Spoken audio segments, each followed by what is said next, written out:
Hello, hello, hello, hello, everyone. Welcome to another episode of Sree's Global COVID-19 Show. My name is Sree Sreenivasan, and it's my honor to convene this global conversation around various aspects of the pandemic. During this last year and a half, we have covered everything from the medical and health crises to the financial and economic crises and the racial reckoning that has happened in the United States and all over the world. Today, we have a very special episode, number 280. Meet Adam Serwer. Adam is the author of The Cruelty Is The Point, the past, present, and future of Trump's America. His book takes its title from his 2018 Atlantic article that was the most important essay of the Trump era. We'll discuss the multiple crises and where we go from here. Please chime in, tell us where you're watching from, and please ask Adam anything. You'll meet him in just a minute. Hi, everyone. I'm Sree. Thank you so much for being here. I'm the Marshall Loeb Visiting Professor of Digital Innovation at the Stony Brook School of Communication and Journalism and the co-founder of Digimentors, a social, digital, and virtual events consulting company. Our folks at our team bring you this show, and we do shows like this for other companies and other folks. And we also do conferences, summits, webinars, and we'd love to talk to you if you have a project that you would like help with.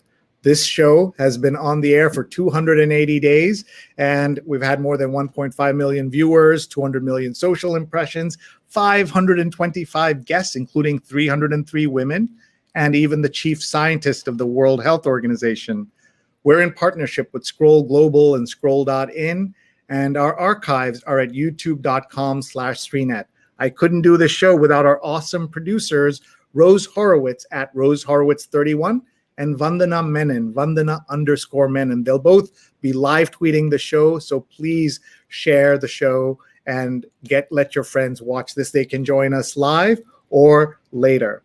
So let's bring on Adam, and we are just so thrilled that he's here with us. Again, his book is called The Cruelty Is The Point, the past, present, and future of Trump's America, and he is a staff writer at The Atlantic. So please welcome Adam, the best-selling author of The Cruelty Is The Point. Hi, Adam.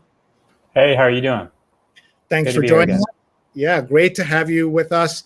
You were with us on May 30th, 2020, which folks will remember is right after the death of the killing of George Floyd. And you were part of a wonderfully important conversation, the most important conversation we did in the first 200 or so episodes we put together, where Keisha Center, you and Sonny Slaughter talked about that 1 week. And here we are all this time later, on the episode number 280 to talk about your book, to celebrate the publication of it, but also to talk about some very serious issues that we all have to learn from. My first question to you, as I always ask our viewers, and I asked you 200 episodes ago, how are you and how has your family been handling the pandemic? To be honest, I feel as though we're really fortunate. We managed to stay together most of the time. Occasionally my wife's duties have taken her away from the house, but I feel very fortunate that my family and I mean, even to just have had my family, I mean, I know a lot of people were isolated during the pandemic, which was very hard. I honestly, I had a job I could do from home. I feel very fortunate in terms of, we didn't get sick. We knew some people who did, and we knew some people who unfortunately passed away. But, as far as the pandemic itself goes, I really feel like, we really lucked out in terms of being, my wife had to go to work every day because she's a doctor and she works at a hospital, but I, could work remotely, and, we were able to take care of our daughter. So honestly, I feel very lucky. I totally understand that. I know that one of the things that we have talked about on this show, and we talked about with you as well, and you've covered so beautifully, is the fact that there are people who were able to ride out the pandemic in their own ways, and then others who had to go into work. And we call them essential workers, but of course doctors and others get paid well, but not enough. But certainly other professions didn't get paid well at all, even though we call them essential. One of the stunning stats I learned is that billionaires' total growth in their net worths, 1/3 of it happened in this pandemic. It's been growing since 1990, but 1/3 of it happened in this pandemic. So what have you learned about the pandemic, about the way it affects sort of the wealth inequalities in this country? I mean, so it's rather interesting. I mean, one of the first things I did when the pandemic started was, I covered the food bank here in San Antonio, which became overwhelmed at the beginning of the pandemic. And I went and I talked to the folks who were in line, and, many of them had just never been, they had never had to go to a food bank before. But they had been living quite precariously in the time in between the last Great Recession and, the economic collapse caused by the pandemic. So there were a lot of people who were really, we think of the economy as having recovered in between 2008 and when Donald Trump took office in 2016 and continued to grow during his term. But there were a lot of people who really weren't seeing the benefits of that and who were living, they were able to pay their bills and live their lives, but unexpected financial hardship put them in the position of having to stand in line for extra food to feed their families during the pandemic. And, the American fiscal response was actually ended up being pretty generous between the stimulus packages, the one passed early in the summer, the one passed later that year, and the one passed right after Joe Biden got elected. So I think, in some ways, we live in a tremendously unequal society, and that was not changed by the pandemic. But the good news is that the imagination of policymakers, as far as being willing to redistribute income towards people who were not able to ride out the pandemic, sitting at home, was expanded. So they sent out a lot of money. The child tax credit is beginning today, which is a very promising policy if it works. And unfortunately, there are some obstacles to it working as effectively as it should. My colleague Annie Lowry has a piece today about making sure that the tax credit gets to the people who really need it. But so, I think we learned a lot during the pandemic, particularly about the ways in which our society is very stratified. And I hope that one of the things that the Biden administration continues to focus on is trying to solve that problem more aggressively than, unfortunately, the Obama administration did.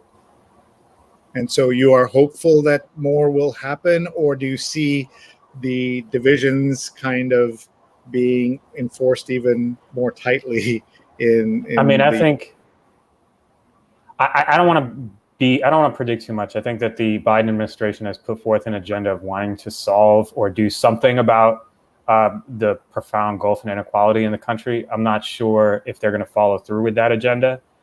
They've done some things so far that are pretty positive. Some of those things have been overstated. There was a lot of talk about an FDR-sized presidency early in the Biden administration. I don't really think that has panned out as far as those descriptions are concerned. But the Biden stimulus package was good. The child tax credit was good. We have to see what will happen with this bipartisan infrastructure package and the reconciliation package that the Democrats are working on. But I think fundamentally, you sort of have to look at this kind of inequality as a real problem for democracy, because to some extent, the forces that are trying to undermine American democracy operate on the cynicism of the idea that government cannot function, cannot serve the people, is only manipulated by the wealthy and can only help the wealthy. And the current unequal state of our society reinforces that belief. So to some extent, there's one aspect of healing American democracy that involves political equality, involves making our system fairer than it already is, and the Democrats are not doing a good job of that. They've backed off, or seem to be backing off, some of the necessary structural and voting rights changes that need to be made. But as far as showing that democracy can be made to serve the average American, regular people, people who are hit particularly hard by the pandemic, I think they've shown some positive signs, although I would not, I want to wait and see what happens before I would really evaluate, how the administration's performance. Thank you. Before we get into the book and all the different important topics you address, we're just going to say hello to some people watching. Jonathan Borstein is watching in the East Village. He was a guest on a recent episode, and he's watched all 280 episodes now. Jonathan, thank you. Subbalakshmi is watching from Bangalore in India. Aparna is watching in Palo Alto. Chris Gorman's watching from Manhattan. He and I had one of my first one-on-one meals together just tonight. It was great to catch up, and I know that adjusting to real life is going to include this ability for us to see when and how we have these in-person meetings. So thank you folks for watching. Please hit share, tag a friend who would learn from Adam. They can watch live or watch later. We want to talk about the book. The title is The Cruelty Is The Point. And that title's from what I call the most important book of the first part of the Trump era. When you wrote this book, when you wrote the Atlantic article, it really caught fire all over the world. I think it spoke to so many people as we understood what was happening. I think you wrote it in the middle of the separation policy discussion and the various other outrageous things the Trump administration was doing. And you say, how can this be? We would say, how can it be so cruel? And you wrote, the cruelty is the point. So let's start there. Talk about that piece and how the book came about, and what people who have already been reading you will learn in the book, and what people will learn who haven't read much of your work yet. So interestingly enough, the family separation policy is actually a paradigmatic example of Trump administration cruelty, because it was not an effective policy in terms of deterring immigration, but it was an extremely cruel policy in terms of, inflicting as much pain as possible on migrants. But it didn't deter migration. In fact, it made it somewhat difficult administratively for the Trump administration to deal with other people who are crossing illegally who might have actually been dangerous. If you go back and you read the news reports on that, they were actually, because of the zero tolerance policy, they were unable to prioritize migrants who actually might have posed a threat to public safety, because they were too busy trying to hurt families in order to dissuade people from coming. But the book, I think, the column that I wrote was originally a response to a rally that I watched the president hold during the Kavanaugh hearings, where he was talking about Christine Blasey Ford, who came forward with an allegation of sexual assault against Brett Kavanaugh. And she claimed during her testimony that she, one of the things that she remembered most vividly was Kavanaugh, and the childhood friend who was present during the alleged assault, that she remembers them laughing. It's one of the things she remembers the most. And what struck me about that at the rally was that Trump specifically went out of his way to make the audience laugh at her. He mocked her for having gaps in her memory during her testimony about an incident that, of course, had taken place long ago. And that struck me because it meant he had watched her testimony. He thought about what would hurt her the most, and he focused right on that. And so that, that inspired the individual column, but, which I think articulated both a sort of philosophical and policy approach pursued by the Trump administration. And I sort of expanded the idea into the book because I wanted to talk about cruelty, not just as an individual problem, which of course it is. I mean, we're all human beings are capable of cruelty. It's not just something Trump supporters are capable of. It's part of human nature. The book is focused on cruelty as a part of politics, specifically the way it's used to demonize certain groups so that you can justify denying people their basic rights under the Constitution or exclude them from the political process. And part of the argument of the book is that our system incentivizes this because the structure of our system allows one party to hold power without winning a majority of the votes. And in this case, it's the Republican Party and their base, that they're relying on to hold power is ideally geographically distributed to win the Electoral College, to win the Senate. And because it is the most conservative segment of the electorate, it becomes more urgent for the Republican Party and elites in the conservative movement to convince this constituency that they're on the verge of destruction, and so that anything they do to prevent that destruction is justified.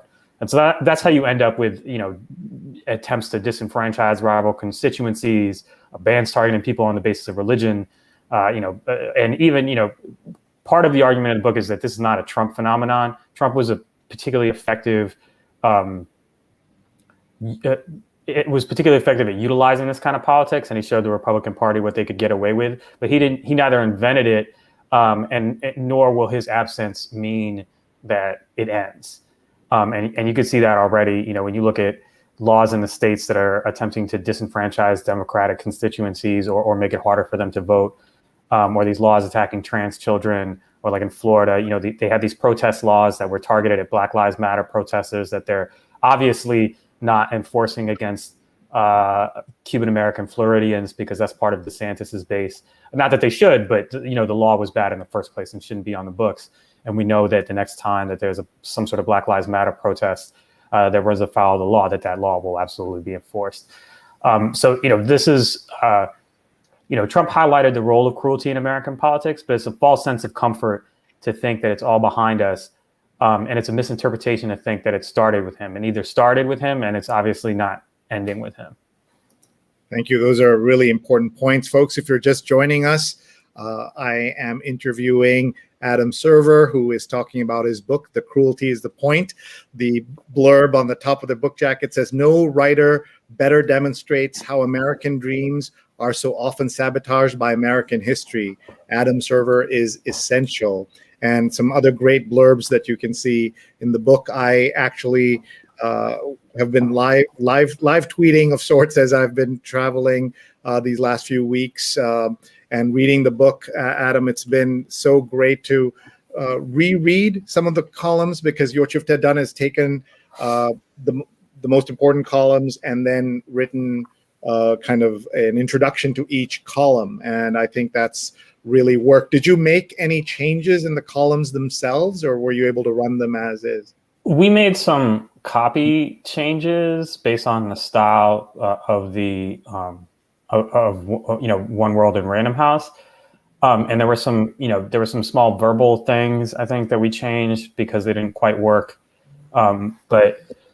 Excuse me. But we felt, because they had been previously published, we didn't want to alter the content. We wanted to publish them as is. And in some cases, they show my prescience, and in other places they show my short-sightedness. And I think that was important to illustrate too, not just where I got things right, but where I got things wrong and why I got them wrong. And you were very candid about that. So, folks, if you're interested in my now already 40 posts on Twitter about the book, you can just go. It's pinned to the top of my Twitter feed, and here I talk about. I divided the Trump era. He doesn't do this in the book, but into 3 distinct eras: the 2015 to 2019, the election year, and his leaving office, and then everything after. And I said that The Cruelty Is The Point was the most important of that first part of the Trump era, and then the second part of the Trump era was this other very important story you wrote. The coronavirus was an emergency until Trump found out who was dying. Please talk about this. Yeah, I mean, this is a column that's sort of trying to tie together, I think, a bunch of disparate threads. One of which is, the this was prior to George Floyd's murder, but it was during a period. It was right after Ahmaud Arbery had been killed, and I think people remember George Floyd as sparking the protests that summer. But I think, we also need to remember that, right before George Floyd had happened, Ahmaud Arbery and Breonna Taylor had happened. So it wasn't just one single event. It was an accumulation of events that was happening in the midst of the pandemic. And this was written as sort of the racial disparities of the coronavirus pandemic were becoming more clear. And that coincidentally coincided with a conservative media campaign against the restrictions. And I don't think, I say coincidentally, but I actually don't think it was coincidental at all. I think that we have a problem in America sometimes where it's not an issue, an issue becomes race. It's not that it's only a problem for people of color, but people come to see it as only a problem for people of color. So for example, poverty is, there are a lot of poor white people in America, but there's a way in which poverty becomes defined by race. And then, some people who are not, a certain percentage of white Americans come to think of it as not their problem. Another example is police brutality. Police brutality is not a black problem. It's an American problem. There are a lot of white people who suffer because of police brutality, but because it is race, it is thought of as associated with black people. Some people don't take it as seriously as they think they should. And this is something that happened, or at least that I argue happened with the coronavirus pandemic and the Trump administration's approach to it. And, this is sort of, it was after this when, Trump began and his advisors began talking about it as sort of like a blue state problem. Trump actually said at one point, the deaths don't really count because those are in blue states, which I found extremely shocking because he's the president of the United States for one thing. But, it's such a misleading way to think about America to look at the electoral map and see only red America and blue America. I live in Texas. There are millions of Democrats in Texas. There are millions of liberals in Texas. There are millions and millions of Trump supporters in California. It is bizarre to think of these places as simply being defined by the color that they're painted on an electoral map. There's more to these places than that, and these places are not simply defined by their political leadership. And what's extraordinary is, for Trump to talk about it that way, these are, some of these people supported him. They just happened to be in a state that did not give him their electoral votes. And so I found that a very telling but morally deranged, way to look at the coronavirus pandemic. But it sort of illustrated part of why it had been so catastrophically mishandled was because the Trump administration had come to think of it as not a red state problem. And you can see the legacy of that today as far as the partisan divide on vaccines and the extent to which it is prolonging the pandemic. Cases are rising now because people have not been vaccinated and because there are stronger and more contagious variants that are developing as a result of, the status within the United States where some people are vaccinated and some people are not. It gives the space for, these viruses to evolve and get more dangerous. So I think, this is a tremendous problem. The conservative media has gone all in on encouraging their own supporters to risk their lives by not getting vaccinated simply to sabotage the recovery from the pandemic. And that's extraordinarily unfortunate. But it's a legacy of the past few years, and what is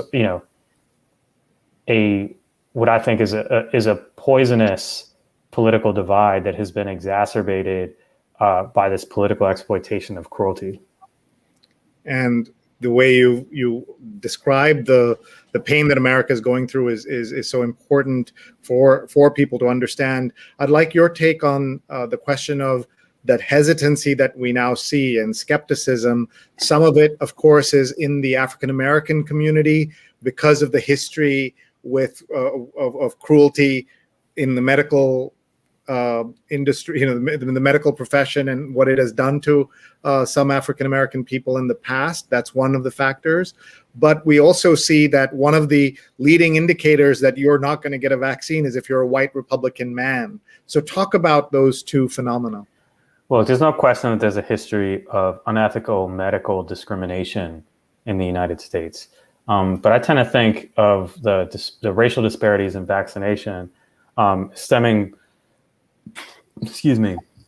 more from unequal implementations of policy than I do from vaccine hesitancy among Black Americans. I mean, it certainly exists, but I tend to think that, it has more to do with how we've implemented the policies.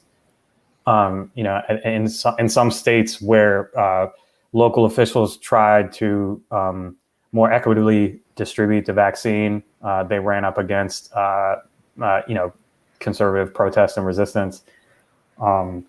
In some places, they simply, did not do a good job. I mean, if you look at my hometown of Washington, D.C., some of the areas of the city that are majority Black are struggling mightily with low vaccination rates. So I think, vaccine hesitancy is a part of it, but it's not the entire story. And as far as, the partisan divide, I mean, look, unfortunately, the conservative media has gone all in on a propaganda campaign against vaccines. And it's a campaign that Donald Trump could halt tomorrow if he wanted to. If he felt like going on television and saying, get this vaccine, it will save your life. Trust me, my name is Donald Trump. He could end this tomorrow. But he has not decided to do that. Yeah, and he secretly took the vaccine. He and Melania got the vaccine in February, I think. I mean, a lot of the people who are participating in this anti-vaccine campaign have gotten the vaccine. It's outrageous. Yeah.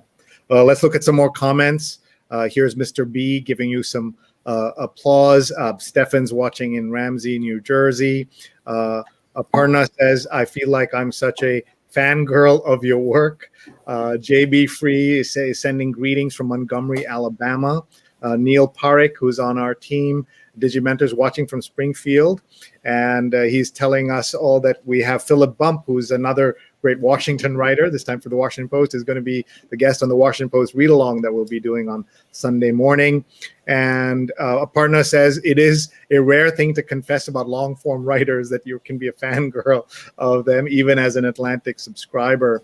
And Aparna says, the book title is such a strong capture of our time, evocative of the ongoing relevance of Trumpism that I think many of us would rather ignore versus confront. And Paula Kiger is watching from Tallahassee, Florida. And Elena says, or Elan Martin, DC Law, is a new fan and says, hello, Adam. So people from all over are watching. And Yo-Yo Morena says, public health should never have been publicized along party lines in the first place. And that's, of course, happened not because people decided, there weren't Democrats who said this would be politicized. And that's the world we are now living in. Let's take a look at some of the other tweets that I did. As I said, folks, I'm live tweeting the book as I read it. I've deliberately read it as slowly as I can because I'm learning so much, Adam, and I appreciate everything in the book. So I've not finished it yet, but I've done 40 tweets. Then we talk about the third part of the Trump era, the 2020 election and beyond, and the fourth part, which is our present day and beyond. And you wrote a New York Times essay about this, so that's fairly rare for an Atlantic writer. But I guess because you had the book, you were able to get. Yeah, that was a special dispensation. I imagine for selling the book, basically. Yeah, of course. And look at this: you're doing this at 9 p.m. on a Thursday. That's all part of the new marketing that you all have to do. But talk about this essay that you wrote: the cruel logic of the Republican Party before and after Trump. Yeah, I mean, this is part. This is some of this I've already talked about, but this is really an essay about how our political system continues to incentivize Trumpian politics. As I said earlier, the counter-majoritarian levers of the American system encourage the Republican Party to pursue a kind of white identity politics that requires the kind of building up of external enemies to demonize in order to keep their own base in a state of fear for the apocalypse that supposedly their fellow Americans are prepared to annihilate them and destroy their way of life, which in turn justifies anti-democratic behavior. And that's, a kind of politics that really has its origins in the founding of the United States. If you look back, simply the Declaration of Independence, you have a document, proclaiming this beautiful principle of human equality, but it's written by slave owners. It's a document that describes freedoms as inalienable, but then, denies those freedoms to not just Black men and Black women at the time who were enslaved, but, at the time of the Constitution, really only white men with property were fully enfranchised. So, you have to, when you have a politics that says, there are certain inalienable rights, but you want to deny those rights to particular communities, you have to figure out a way to justify excluding them. And cruelty is a big part of that.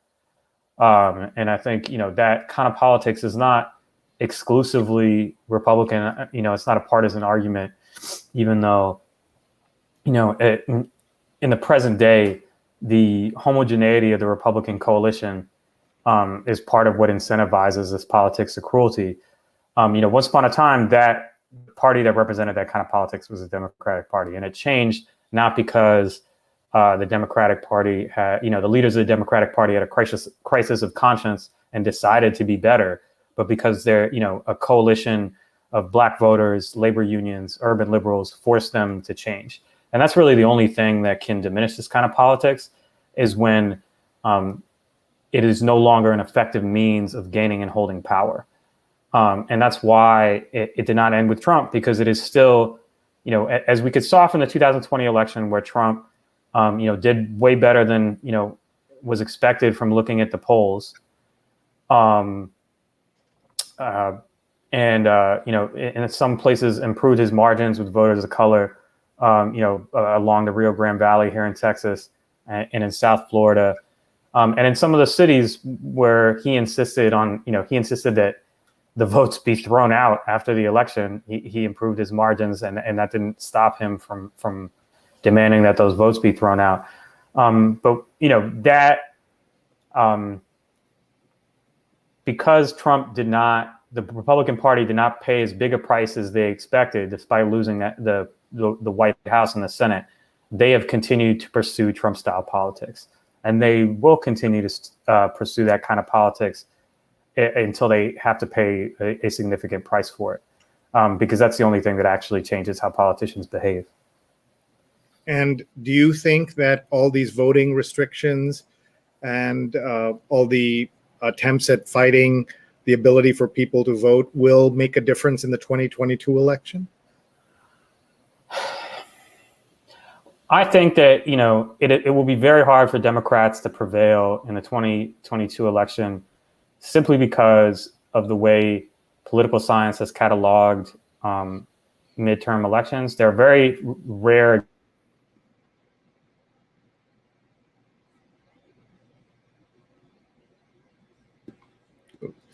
We seem to have, here's Adam just coming back. Here you are, Adam. So I got lost. There are very rare examples of President's Party gaining seats during the midterm. Usually the President's Party loses seats. So even without the voting restrictions, it would be likely that the Democrats, because their margins are so thin, that they might lose one or both houses of Congress. I don't know that these voting restrictions are going to work. They're obviously targeted at limiting the participation of Democratic constituencies in political competition. That doesn't mean they'll necessarily work. I think we have to distinguish between the intent, which is malign, and the effect, which we don't know yet. The fact that we don't know the effect doesn't make these laws acceptable or good or justifiable. But it doesn't mean that they are the reason, if the Democrats lose, that these laws are responsible. But in the long term, you can't have it's not a healthy political system where one party is trying to limit the participation of other American citizens on the grounds that they do not believe they should be a part of the polity, or they don't have the right to participate, or they're not truly American, and therefore their participation in American democracy, corrupts the process. That's a real problem, and that has been the justification for horrible things throughout American history. And I fear that unless the Republican Party is forced to change course, either because the Democrats make structural changes, or because they don't succeed politically in the way that they expect to, I think we're going to be in a very dangerous situation. The writer Leda McCullough-Zaletsky says, "This is such a brilliant and necessary conversation." Thank you, and thank you, Leda, for thank watching. You, Leda. Yeah. So let's talk about politics of today, if we can, for a minute. Here's a tweet you sent out. This was about Justice Breyer saying that he hasn't decided whether to when to retire, and you said this just reflects a pathological disregard for other human beings at this point, with the consequences made clear by Ginsburg's death. So tie that together and tell us what you mean. I mean, look, the conservative majority on the Supreme Court is something that Mitch McConnell and the conservative movement fought very hard to get. And they have already taken, the Supreme Court's recent ruling is practically, it's essentially a nullification of the Voting Rights Act and the 15th Amendment, because it says, we're not going to let you pass a law or enforce a law that prevents discrimination on the basis of race, except if Republicans are stupid enough to make it as explicit as possible that they're discriminating on the basis of race. And to be honest, even if there was copious evidence, I think that they might lose John Roberts' vote, but there would still be enough conservatives left to uphold it. And part of the reason for that is that Ruth Bader Ginsburg did not step down during the Obama administration, and died during the Trump administration, while there was a Republican majority in the Senate that filled her vacancy. And so now we have a few months before the midterms, in which Democrats are highly likely to lose the Senate. They may not, but they're likely to, which means that Breyer has a few months to decide to step down and allow a Democratic appointee to replace him. And if he does not, it's unlikely that Mitch McConnell will allow Breyer's vacancy to be filled by a Democratic president. If there is a Republican majority in the Senate and Breyer dies, or there's another vacancy, even on the Democratic side, the Republicans will not allow that vacancy to be filled, or they may not succeed in preventing it from being filled, but they will try to prevent it from being filled. And that's just the rights of so many Americans are at stake at this point because of the conservative majority on the Supreme Court. They've already made terrible decisions, limiting union rights, limiting voting rights. It's, the big fear, of course, is that they're going to curtail or, basically nullify the Roe decision, which allows women to decide to terminate a pregnancy. So I think, the stakes here are extremely high, and the idea that, Breyer would stay in that role simply because he's enjoying himself, I think is profoundly selfish, because we already know, the consequences of Ginsburg's decision to do that. And of course I don't think it can be really justified under the circumstances. I agree. And here we are at 6-3. And if it goes to 7-2, then, it's already, I think, lost for a generation, but it'll be even worse if it becomes more pronounced, the difference. Do you think it is effective to have articles, these justices, or at least their clerks and others, do read these articles? Do you think it helps, will put pressure on him, or he will just do whatever he wants?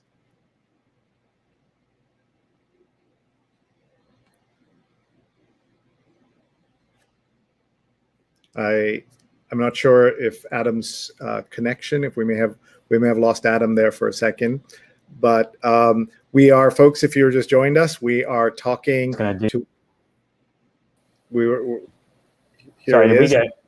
Yeah, Did we get got. lost for a second? Yeah, just for a second, I was Oh. asking you, is it helpful to have pressure put on him, or will he just ignore it all, or be more?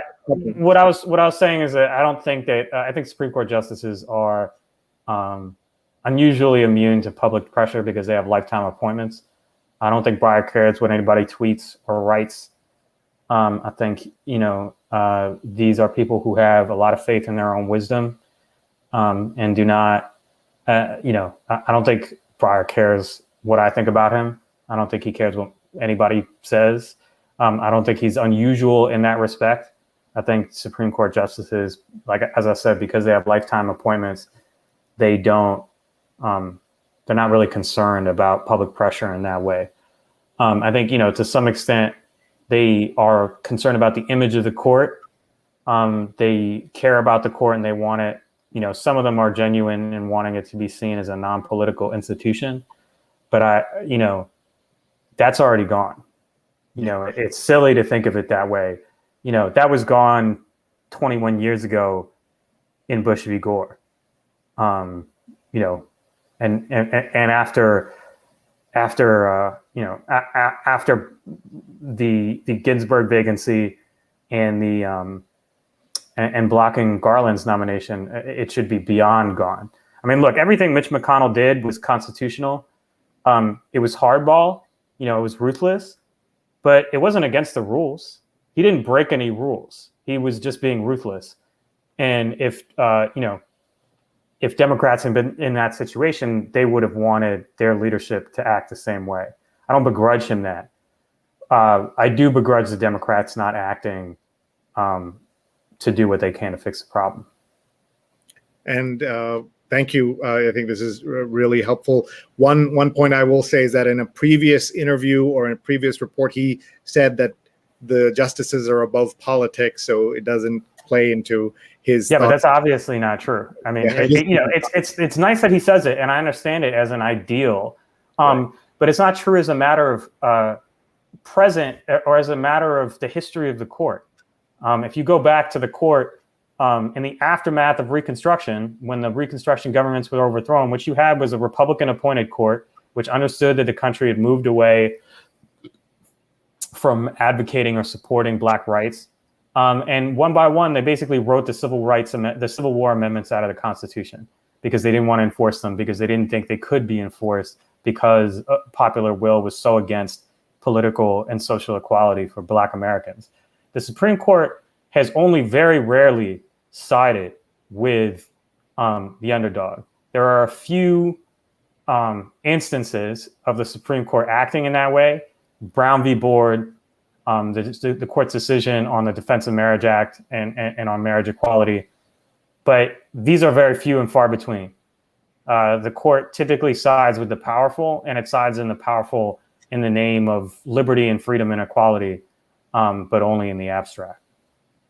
And there's a question here about thoughts on packing the court and repealing the filibuster. We've heard from Manchin that he's not in favor, so that is not going to happen, no matter what President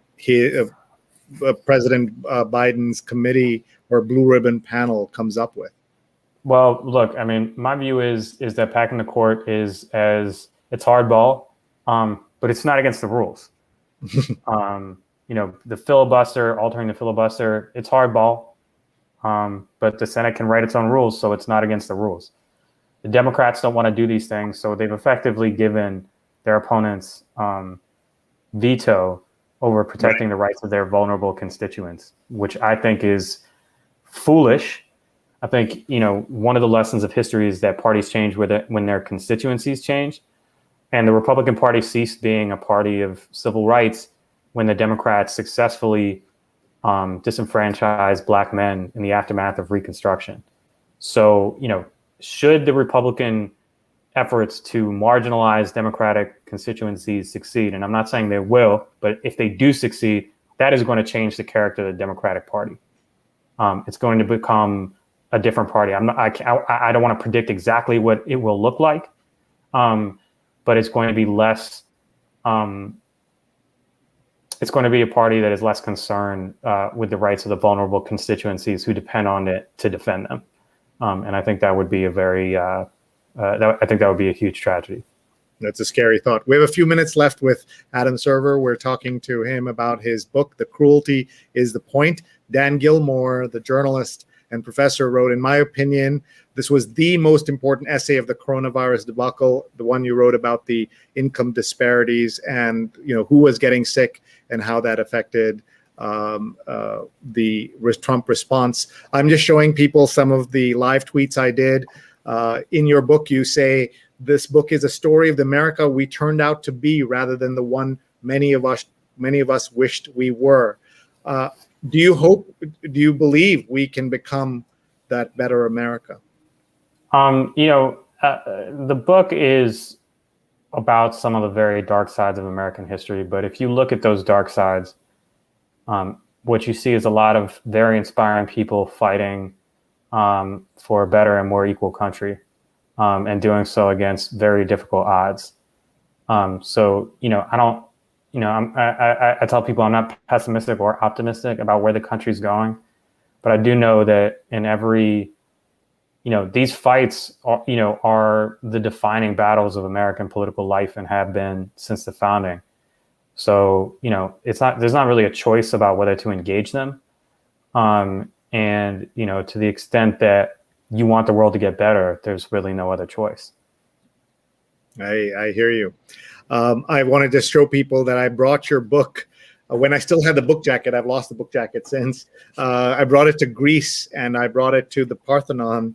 And I wrote that reading about the threat to American democracy at the birthplace of democracy was especially chilling. And we also talked about journalism in the book. And you said that you've spent the last 5 years trying to help remember because American journalism is afflicted by a presentism. What is that? So, I think American journalism is understandably, the old saying is that the news is what's new. And I think that's, I think that's important and I understand that. But I once had an editor named David Korn who said, the news is also what people have forgotten. And I found that to be important because what he meant was, readers don't always have the full context of what they need to understand something, especially if something has sort of fallen out of public memory. And so I took that as a kind of guidance in the sense that, when people were looking at the Trump administration or the Trump campaign and they were saying, how could this happen? How could a person like this, come close to the presidency or be nominated by a major party? And that was because people did not have a good understanding of our own history and the fact that Donald Trump was a manifestation of very old political and ideological currents in American history. He's not an aberration. In some ways, he has colorful aspects of his personality that seem unique, but in terms of like his ideological disposition, he represents a very long ideological tradition in American history. And the book, among other things, is an attempt to explain that, because after all, this kind of politics is going to be with us for a long time going forward. That's such a scary thought. Two stats I pulled out in your book help set the stage for understanding the Southern redemption and its evils. Between 1870 and 1901, there were 20 Black representatives in Congress and 2 senators. And in the following 30 years, there were 0. And how do you think the trends now in Congress, what does that mean for Black folks and Black representation?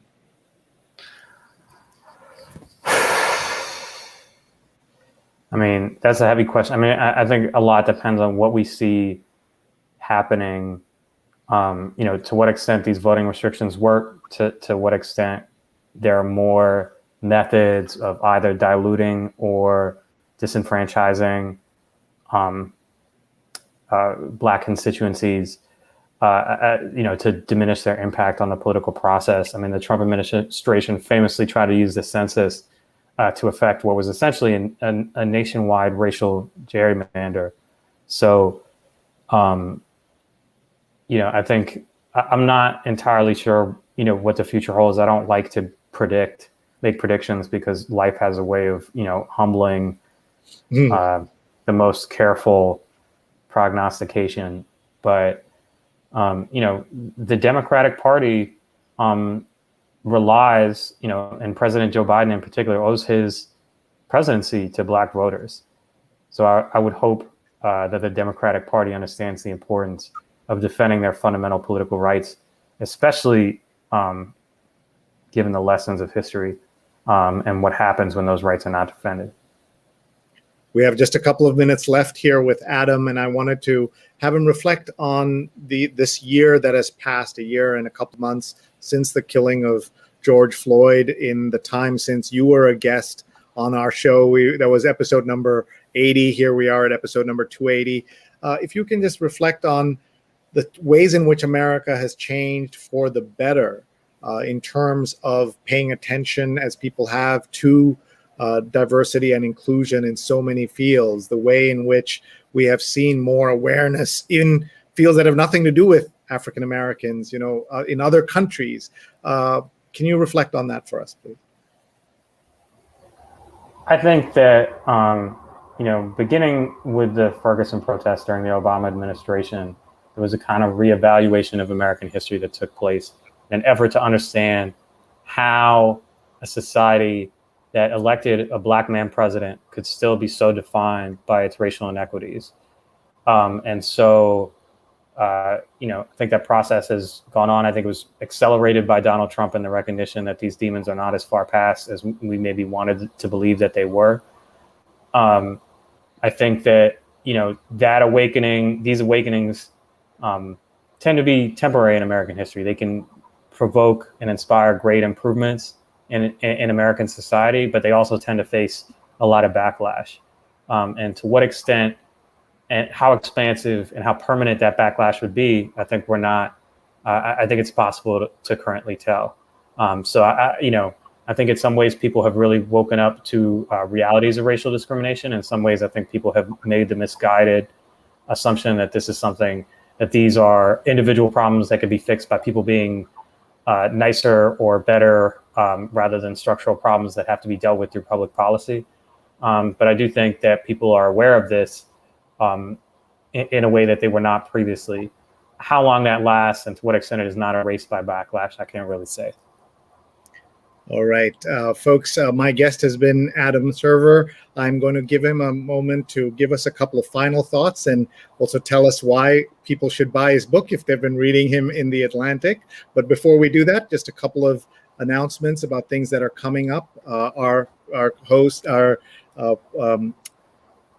fellow producer on the show, Rose Horowitz, has a brand new show that she is launching that I'm very excited to tell you about. It's called Women to Follow, based on our hashtag Women to Follow, and the premiere episode is next Tuesday.